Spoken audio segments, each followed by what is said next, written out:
Hello friends, నేను మీ యూపీలో civil engineer. ఈరోజు మనం కుస్మి అనే విలేజ్కి వెళ్తున్నాం. ఎందుకంటే నీకు పని పాట లేదని మీరు అనుకుంటారు, కానీ ఈరోజు పని ఉంది. ఎదుగో ట్యాంక్ చూడండి. ఫస్ట్ ట్యాంక్ అదే కుస్మి ట్యాంక్ అనమాట.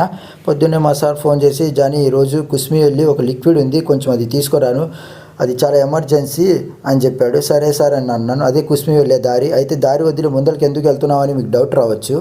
ఎందుకంటే అక్కడ కుస్మి బోర్డు మీకు చూపిద్దామని చెప్పి కొంచెం ముందరికి వెళ్ళాను అనమాట. అక్కడి నుంచి మళ్ళీ యూటర్న్ తీసుకుంటున్నా. చూడండి, ఒక చేత్తోనే తీసుకుంటున్నా ఫ్రెండ్స్, ఇంకో చేతిలో ఫోన్ ఉంది. ఇదిగో కుస్మి బోర్డు చూసేసారా, ఇదే కుస్మి. ఊర్లోకి వచ్చేసాము. ఆ లిక్విడ్ కోసం ఫ్రెండ్స్ వచ్చింది. వాళ్ళిద్దరు నువ్వే నేనై నువ్వే నేనై నువ్వే నేనై అని తిట్టుకున్నారు. వాడు వెళ్ళిపోయాడు నించున్నాడు. ఆ కూర్చున్నాడు మాత్రం ఆ 2 లిక్విడ్లు పెట్టి నాకు ఇచ్చేశాడు. నేను అది తీసుకొని చిన్నగా పెట్రోల్ బంక్ వచ్చాను. ఎందుకంటే పెట్రోల్ అయిపోవచ్చింది. మా జానుగాడు చెప్పాడు, పెట్రోల్ వేయించుకో బండిలో, లేకపోతే నన్ను తోసుకుంటూ వెళ్ళాలి అని చెప్పి అన్నాడు.